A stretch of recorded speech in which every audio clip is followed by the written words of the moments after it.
Ken Livingstone again. Sick of hearing about him. I haven't talked about him. And yes, he's anti-Semitic. Us Jews smell them a mile off. I don't know what you are. You're, frankly, an idiot. Thomas in Worthing. Hello, Thomas. Good morning. Sounds like some Bernard to me. Very good sense of smell.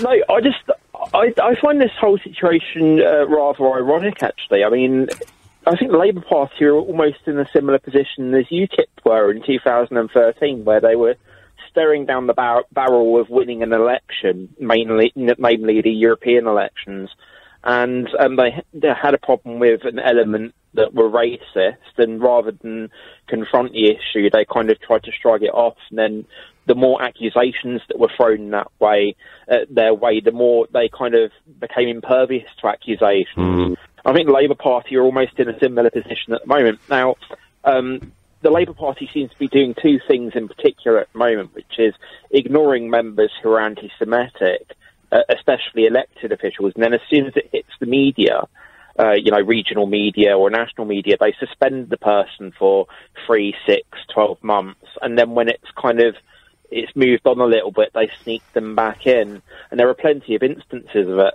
There's an organisation on Twitter called Gnasher Jew who actually tracks anti-Semitic Labour Party members, and it's all chronicled, it's all referenced, they're verified that they're Labour Party members, and they're reported to the Labour Party, and they do nothing about it.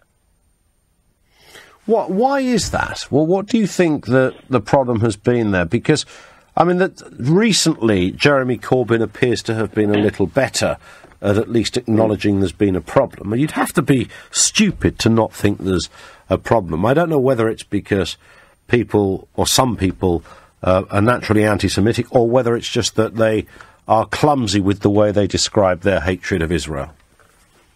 Well, I think, again, sorry to draw a comparison to UKIP, but I mean, with UKIP, they obviously had their policies with regards to immigration, so, they attracted that kind of, somewhat racist element. And now with the Labour Party, they've got this very strict stance against Israel, their government's policies and their behaviours, and that kind of drifts into attracting anti-Semites.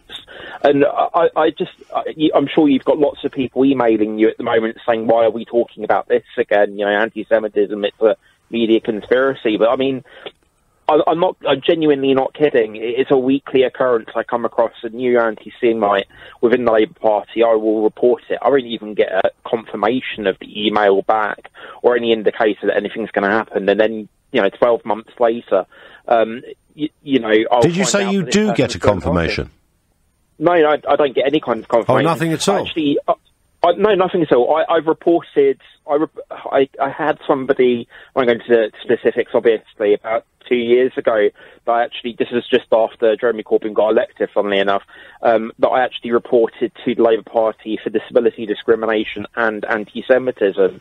The Labour Party, in this instance, actually confirmed receipt of my complaint. They investigated it and nothing actually happened. I sent the information, because this person was involved in a rather senior area, branch in Essex, to the national press. And as soon as the national press picked up this instance of this person being this way, he was immediately suspended. So it just seems to be that the Labour Party don't necessarily do anything against proven anti-Semites until it's picked up by the media. And even then, it usually results in them being... But why... What I don't understand, which is why I've... I struggle to believe that Ken Livingstone is an anti-Semite, as in, full stop, end of, bang. Did he get something wrong? Did he inaccurately speak? Was he conflating the fact that he loathes Israel and all that it stands for? And perhaps that's spewed over into the suspicion that he probably hates Jews as well. This is the thing that baffles me, though. I mean, it's all coming from a stance of supposed progressivism. This kind of attitude of, extravagant human rights and people not suffering.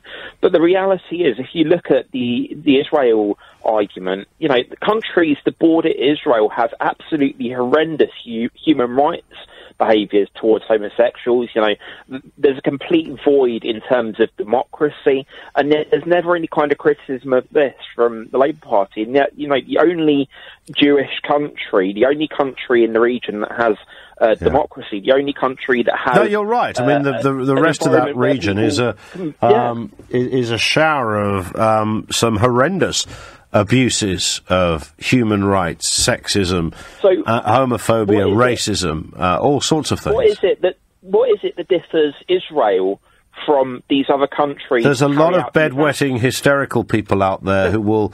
there'll be a protest outside the Israeli embassy in another country when Israel does something, and yet you wouldn't find the same protest taking place out of the...